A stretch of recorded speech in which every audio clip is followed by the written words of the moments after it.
tudo quanto fizerdes, fazei de todo o coração, como para o Senhor e não para homens, cientes de que recebereis do Senhor a recompensa da herança.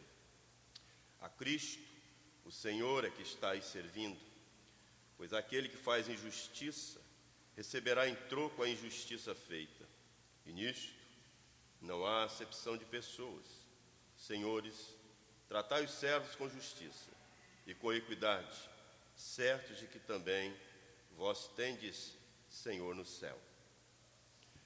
Pai, nós precisamos da Tua iluminação para entendermos a Tua palavra e sermos fiéis a ela.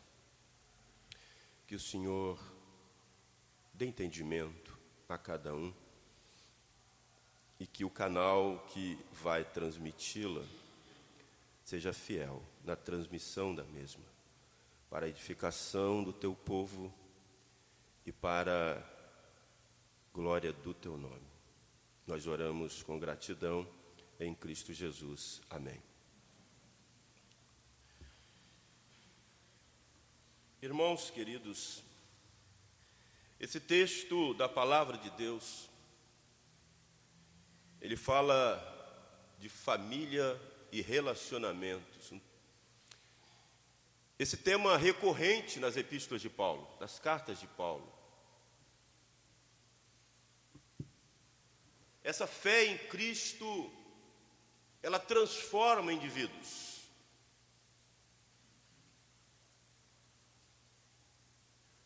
Se cristão, no lar. Cristão em todas as suas relações. Nós estamos olhando para a sociedade. A sociedade, ela reflete a família. Eu tenho certeza que você sabe disso. Mas será que nós olhando para a sociedade hoje, será que nós estamos olhando para a sociedade no contexto em que ela está inserida, sem referenciais, sem valores absolutos, sem verdade absoluta, e paramos para pensar que ela é o reflexo das nossas famílias? Famílias desestruturadas, famílias sem valores, famílias sem referenciais. Referenciais bíblicos, cujo revela-nos o originador da família, que é o Cristo, por meio da sua palavra que se revela a nós. Revela os valores que devem nortear uma vida saudável na família, para que a sociedade seja saudável. Paulo trata dessas relações na família, ele trata dessas relações entre senhores e servos, ele trata dessas relações em todos os segmentos, a começar na família, porque é a célula máter da sociedade. É onde começa a formação do caráter humano.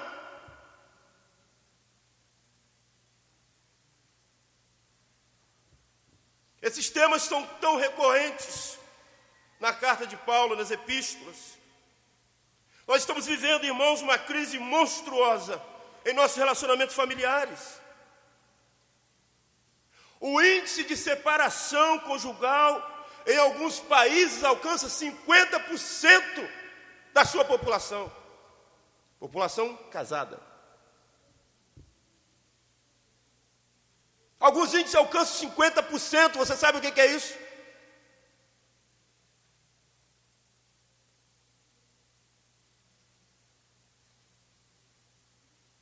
As nossas crianças, os nossos adolescentes, de 6 aos 16 anos, eles assistem de 20 a 25 horas de televisão.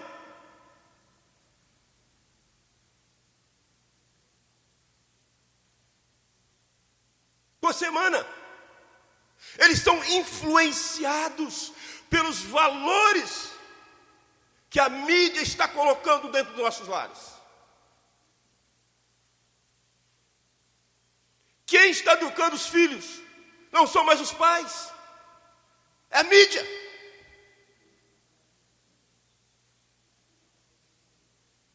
A mídia está ditando para sua filha a sexualidade, a roupa,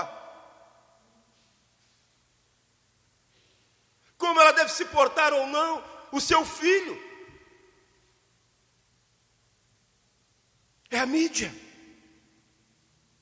Essas crianças estão sendo influenciadas pelo que assistem. Os conceptivos e preservativos, eles estão dizendo para os adolescentes jovens: olha, a ética ela é relativa. É isso que eles estão dizendo.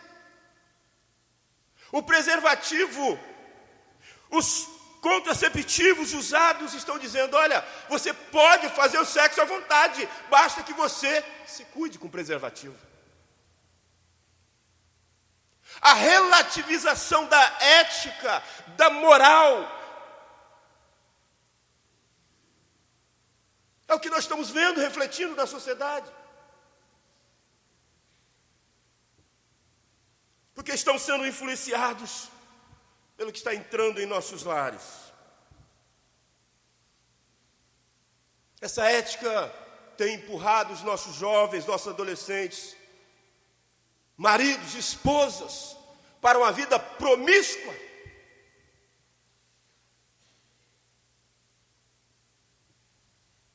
Mas Paulo, aqui, nesse texto, e eu queria poder muito falar com bastante tempo sobre isso.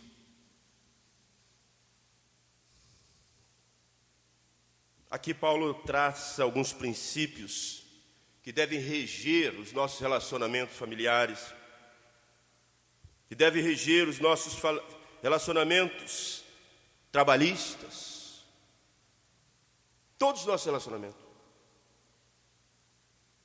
Princípios esses que são odiados até por cristãos.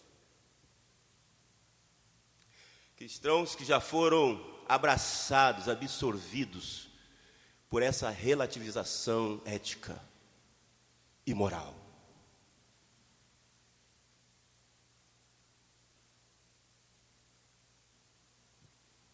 Nós olhamos aqui esses princípios, enquanto não forem resgatados, nós não teremos uma sociedade saudável, justa, a começar nos nossos lares.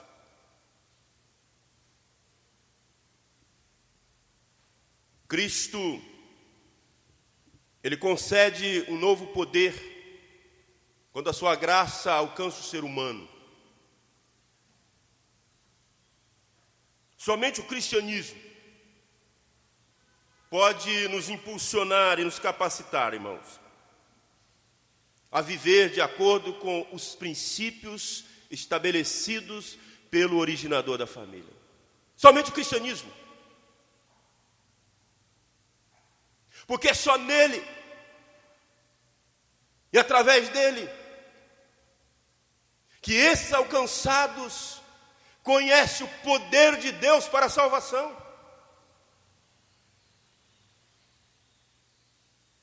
Porque o que é o Evangelho? O que é o Evangelho? O Evangelho é o poder de Deus para a salvação, por meio do Espírito que habita em nós e faz de nós templos. E é esse poder que milita diariamente, continuamente, contra os principados e potestades que tentam nos afluir, ou tentam nos minar, melhor dizendo, para nos tirarmos, nos afastarmos da comunhão com esse Deus.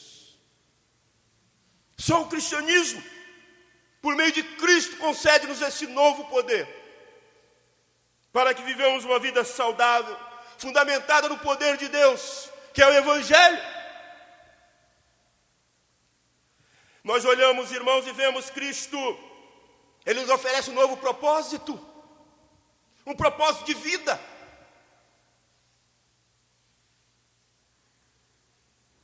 Deus estabelece um relacionamento conosco, irmãos. E esse relacionamento é para a sua glória. Para que, através do que Ele fez e faz na nossa vida, o seu poder, as pessoas sejam atraídas a Ele. Essa graça que nos alcança, é essa graça que nos dá um novo propósito de vida. Ela nos dá uma vida nova, nova criatura. Eis que tudo se fez novo. A minha vida, a sua vida agora, alcançado por essa graça, ela é regida por essa graça. Através da sua palavra. Cristo nos oferece um novo modelo de vida. Ele é o modelo por excelência. Ele é o modelo. Ele é o noivo da igreja. Ele é Senhor da igreja. Ele é o modelo para os maridos. Ele demonstra um amor perfeito, um amor incondicional, um amor espontâneo, um amor perseverante, um amor sacrificial, um amor santificador.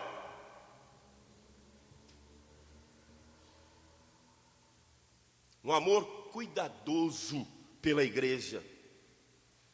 É esse modelo que Cristo é esse modelo que é referência para o marido.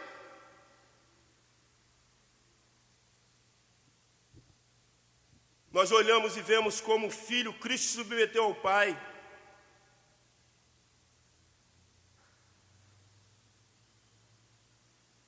Ele submeteu-se não ao Pai apenas espiritual, mas ele se submeteu aos seus pais terrenos. Ele honrou os seus pais terrenos. Quando a gente olha lá Lucas 2:51, ele honrando os seus pais terrenos. Ele serviu aos seus discípulos, lavando-lhes os pés, com humildade, como servo. Exemplo por excelência para os nossos relacionamentos. Ele é o modelo. Cristo nos oferece esse novo modelo. Cristo nos oferece uma ética moral. Na ética cristã não há desequilíbrio nem injustiça. Há privilégios e há responsabilidade para todos.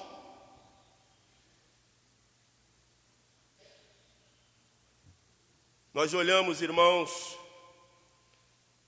todos os privilégios que pertencem ao marido são acompanhados de muitos deveres.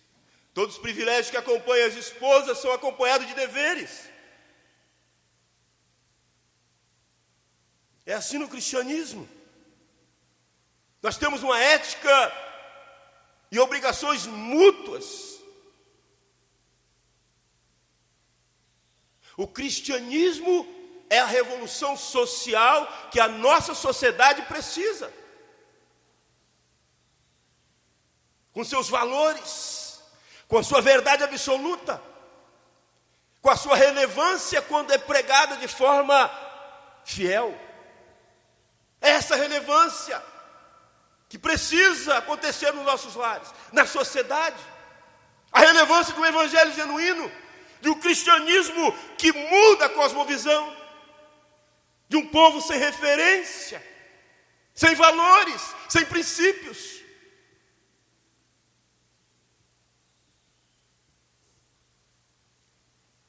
Cristo nos oferece uma motivação nova. A nossa motivação em Cristo é viver para a sua glória, é agradá-lo. Não é agradar quem quer que seja, é agradá-lo. Nós olhamos e toda submissão na Bíblia, toda submissão, ela aponta para a dependência do Senhor. Olhe para a sua vida. Olhe para a vida daqueles que não vivem sob a dependência do Senhor. As suas vidas estão esfaceladas, estraçalhadas. desestruturadas.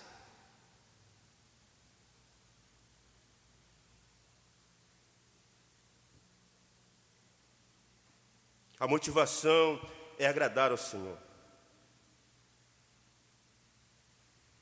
Toda relação precisa ser divina. O modelo é Cristo.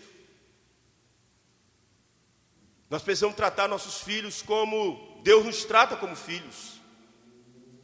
Nós precisamos tratar nossa esposa como Cristo tratou a igreja. A esposa precisa tratar o marido como Cristo fala que deve ser a igreja. A igreja é a noiva. Como que a igreja trata esse Cristo? Assim deve a mulher, a esposa, tratar o marido. Se essas verdades, esses princípios, irmãos, não estiverem nas nossas famílias, a começar nas nossas famílias, nós vamos viver o caos nas nossas relações. E vai refletir na sociedade como um todo, é o que temos visto hoje. Olhe para as mulheres que não se submetem ao marido, olhe a vida delas, como requer a palavra de Deus, olhe. Olhe para o marido que não trata a sua esposa como Cristo chamou a tratá-la, olhe para a vida deles.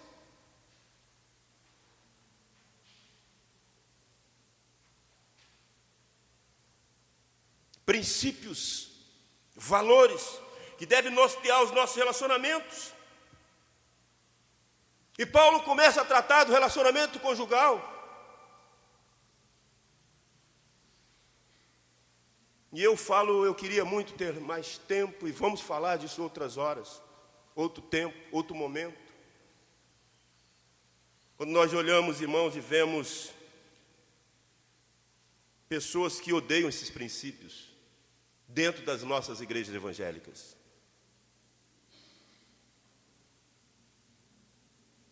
Princípios norteadores do relacionamento conjugal.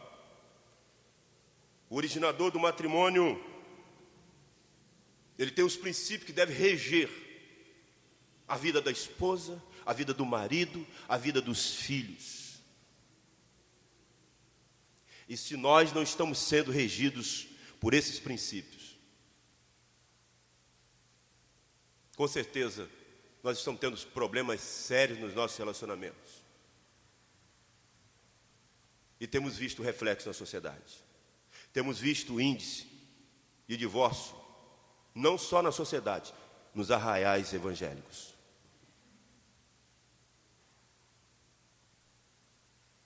Porque não temos obedecido esses princípios, esses valores, estabelecidos pelo originador do matrimônio. E o primeiro princípio que ele trata aqui é submissão da esposa ao marido. Esse termo recorrente nas cartas de Paulo. Por que será que Paulo insiste em falar isso? Porque se esse princípio não estiver bem claro, tanto para o marido como para a esposa, o nosso matrimônio será um fracasso. Porque quando a rebeldia, tanto do marido como da esposa, que vai refletir esse relacionamento para os seus filhos, a rebeldia não é contra o marido nem contra a esposa, a rebeldia é contra Deus que estabeleceu esses valores e princípios.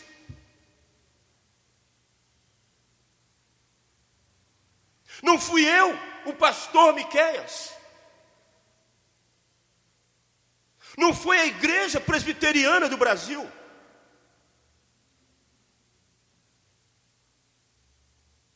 E muitas pessoas, pastor, mas não é bem assim. Não é bem assim, irmãos. Se não é bem assim, me explique como é.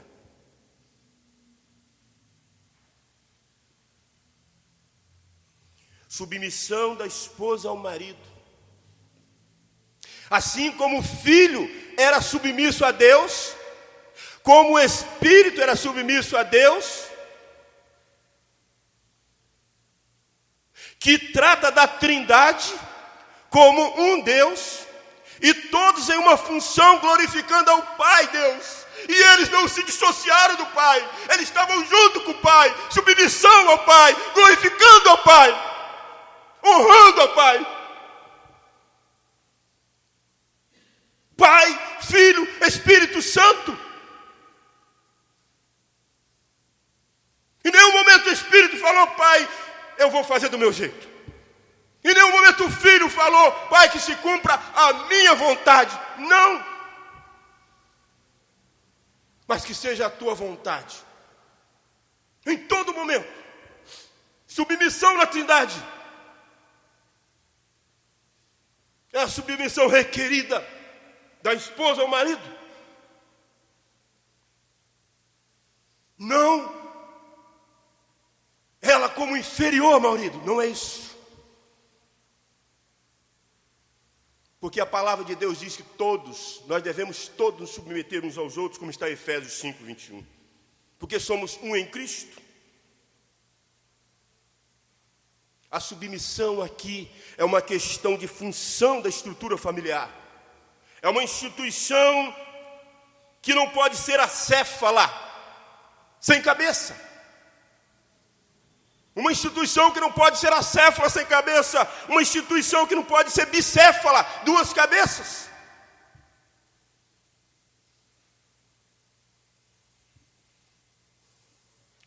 A autoridade do marido não é uma autoridade ditatorial, tirana. Não, não é essa autoridade.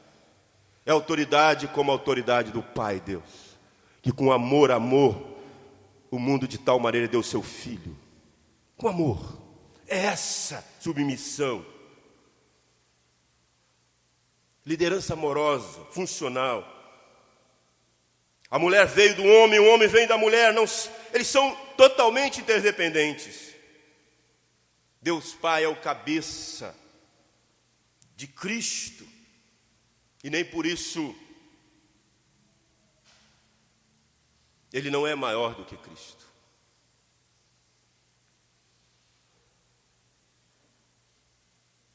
Irmãos queridos,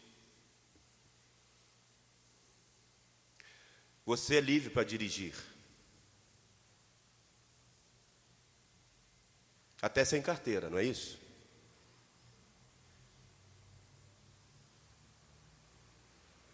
Mas para que você dirija de forma legal, é preciso você conhecer as leis de trânsito.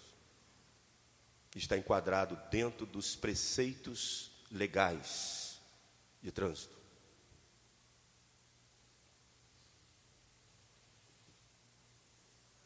Nós olhamos aqui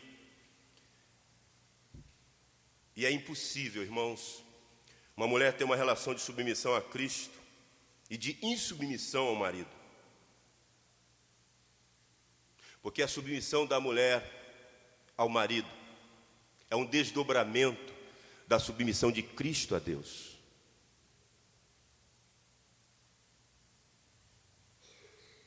Ela deve ser submissa até que não seja forçada ou constrangida a palavra de Deus, a ser desobediente à palavra de Deus. Sua obediência a Cristo, a soberania de Cristo, essa está acima de qualquer coisa. É essa submissão que é um dos primeiros princípios bíblicos no lar, que deve reger o nosso lar. Se isso não estiver bem claro nessa relação, nós não vamos ter somente o nosso lar fragmentado, desestruturado. Nós vamos gerar lares através de nossos filhos fragmentados, desestruturados. Nós vamos ser reflexo dessa sociedade que estamos vendo. Mas Paulo trata outros princípios. E ele fala do amor do marido à esposa. O marido, ele deve amar a esposa. É um mandamento de Deus. Pare e pense, amadas e queridas esposas. A palavra de Deus diz que o marido deve amar como Cristo amou a igreja. Olha o dever do marido. Se preciso for, ele deve morrer para defender a sua esposa. Um amor perseverante, santificador, cuidadoso, romântico, sacrificial. Esse é o amor do marido pela esposa.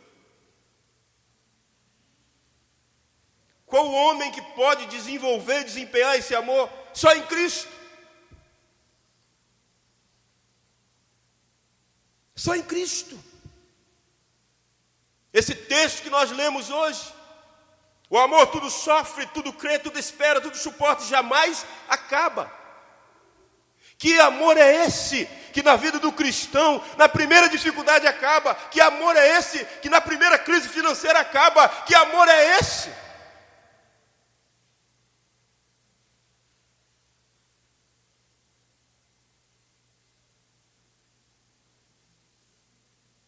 O texto é claro, tudo suporta e jamais acaba. Porque amor não é paixão. Paixão é temporal, amor é eterno. Paixão é uma atração física. Amor é algo eterno. Porque é derramado pelo Espírito Santo, assim como diz Romanos 5:5.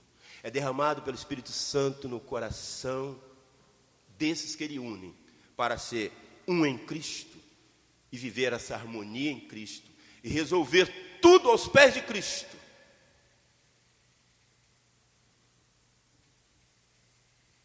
O amor, irmãos, leva o marido a tratar a esposa com brandura, com atitudes carinhosas.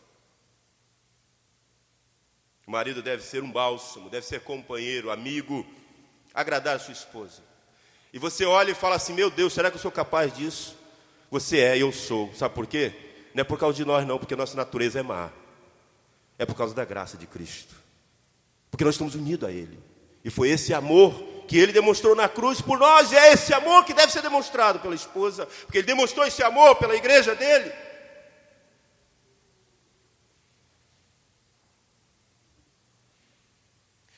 Se esse amor, irmãos, estiver ausente, se esse amor que nos une a Cristo estiver ausente, a submissão não estará presente. E o nosso lar será um caos. E nós vamos refletir isso na sociedade. A sociedade está vivendo o reflexo das igrejas evangélicas, das famílias. O ápice das nossas relações é o perdão. Nós fomos perdoados por Cristo. Por isso vivemos em paz com Cristo. E vivemos em paz uns com os outros. E por isso reina a paz onde há o perdão. Aquela frase simples que muitas vezes falta nos nossos lares, que restaura qualquer relacionamento. Assim como nós fomos perdoados, que nós devemos perdoar uns aos outros, nós fazemos a oração do Senhor com a maior cara de pau.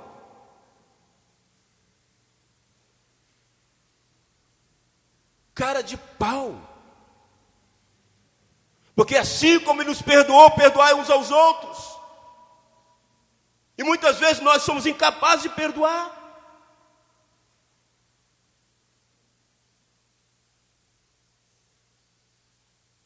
Perdoe, eu errei.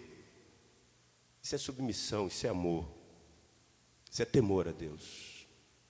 Reconhecer o erro. Mas, irmãos, o texto ele continua. E aí Paulo trata do relacionamento matrimonial, esposa e marido. Porque esse relacionamento vai ser reflexo para os filhos e para a sociedade. Exemplo para os filhos. Como o marido e a esposa se relacionam, os filhos vão se relacionar ali, agora e depois nos seus relacionamentos matrimoniais.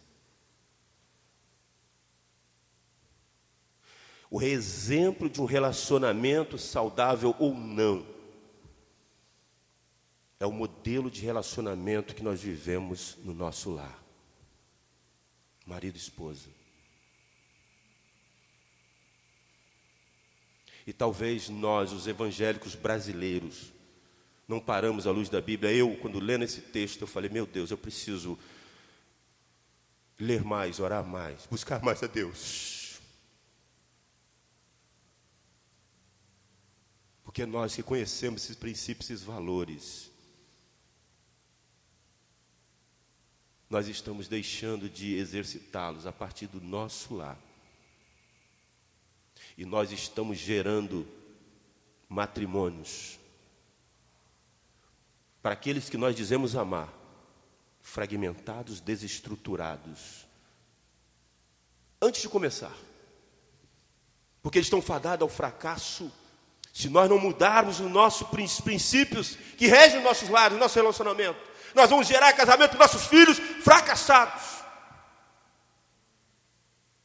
Porque os nossos relacionamentos não são relacionamentos bíblicos. E nós estamos sendo reflexos para os nossos filhos. Nós olhamos, irmãos, hoje na Igreja Presbiteriana do Brasil, e se nós estivéssemos obedecendo os princípios bíblicos, nós teríamos as igrejas cheias. Porque nós estaríamos gerando casamentos saudáveis para os nossos filhos. No entanto, nós, a começar na vida dos pastores, nós estamos gerando casamento para os nossos filhos já à ruína. Porque os nossos relacionamentos têm sido relacionamentos, infelizmente, autoritários, rebeldes, nas nossas relações familiares, marido e mulher, esposo e esposa. Está sendo reflexo para os nossos filhos. Nós estamos gerando casamentos fracassados. Nós, a igreja evangélica brasileira. Porque estamos sendo rebeldes aos princípios, aos valores bíblicos que regem o matrimônio.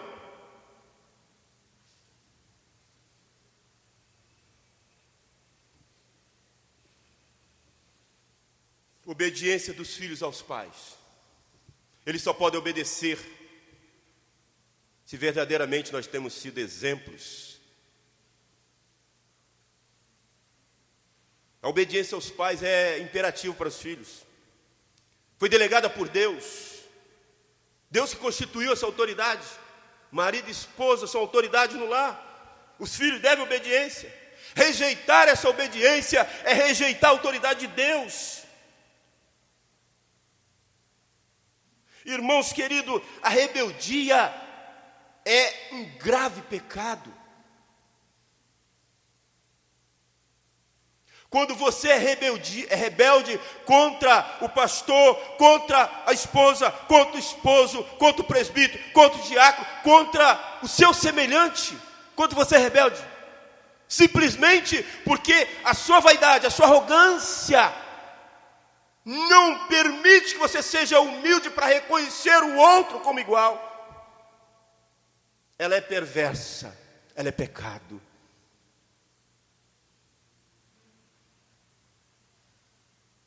Lógico que na eclesiologia, dentro da eclésia, a igreja, enquanto esses permanecerem o quê? Fiéis às sagradas escrituras, eles são dignos de honra. O pastor é digno de honra, enquanto ele permanecer fiel às sagradas escrituras, não só no falar, mas de vivê-la integralmente. E ele vive, não é porque ele é bom, não é porque ele é melhor, é porque ele teme a Deus, e no poder de Deus é mortificada a sua carne, como em cada um dos senhores alcançados pela graça.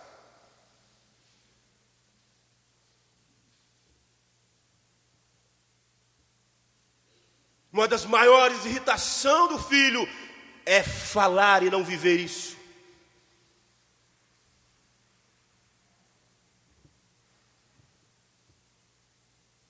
Se os filhos não obedecem aos pais, irmãos, eles não vão obedecer nenhuma autoridade. Filhos que estão fazendo o que querem nos lares, e os pais estão achando graça. Filhos que são rebeldes, e os pais estão rindo da sua rebeldia. Irmãos, rejeitar a autoridade, ela começa no lar. Quando o filho não respeita o pai e a mãe, não honra o pai e a mãe, dificilmente ele vai respeitar as autoridades constituídas, seja o professor na escola, seja o policial, seja as leis, seja quem quer que seja. Porque ele não foi disciplinado, educado, não foi imposto a ele limites dentro do lar. Nós estamos gerando filhos rebeldes, porque nós estamos sendo rebeldes. Nós estamos sendo rebeldes em relação à palavra de Deus. Estamos gerando filhos rebeldes. E isso tem trazido consequências. Por isso estamos com os presídios cheios de pessoas chamadas Mateus, Miqueias, João, Paulo, Pedro, e que dizem que são evangélicos.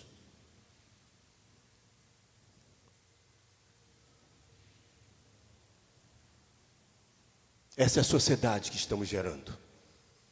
Esta é a sociedade que reflete os valores da família de hoje.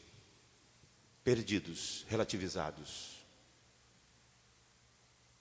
Muitos filhos seriam poupados de dores, de lágrimas e perdas irrecuperáveis se tivessem tido exemplo dos seus pais. Vida com valores, com princípios, com limites. Deus, Ele estabelece os princípios, mas Ele estabelece recompensa para a obediência a esses princípios. Essa obediência, irmãos, ela tem uma recompensa eterna. A palavra de Deus diz que aqueles filhos que são obedientes aos seus pais, eles têm uma recompensa de uma vida bem-sucedida, de uma vida longa. É promessa do Senhor. A nossa relação com Deus, ela pavimenta a nossa relação com nossos pais. Quando nós olhamos para o versículo 21 desse texto, a nossa comunicação no nosso lar, ela está falha. A gente não tem parado para dialogar mais, para conversar mais, porque nós não temos mais tempo. Nós não temos mais tempo. Não há mais diálogo. Não há mais tempo para orar, não há mais tempo para ler a Bíblia. Não há mais tempo. O diabo olhou e falou assim: eu não estou conseguindo fazer com que essa família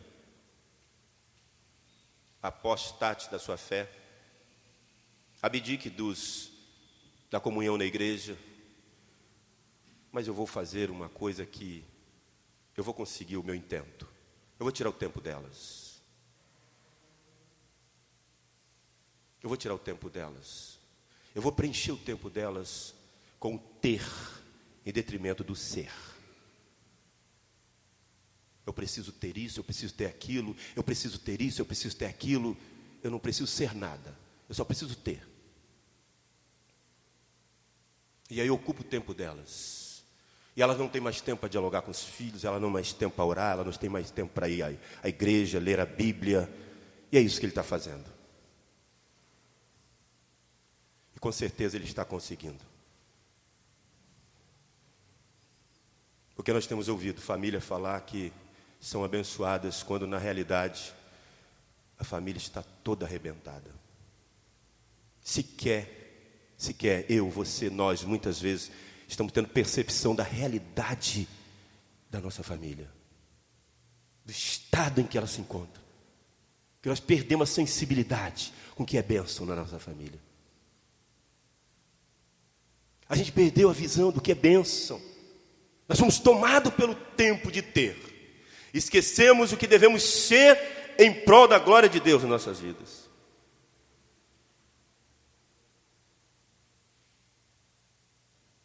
Irmãos queridos, a nossa comunicação precisa ser resgatada, uma comunicação saudável que vem da Bíblia, da palavra de Deus.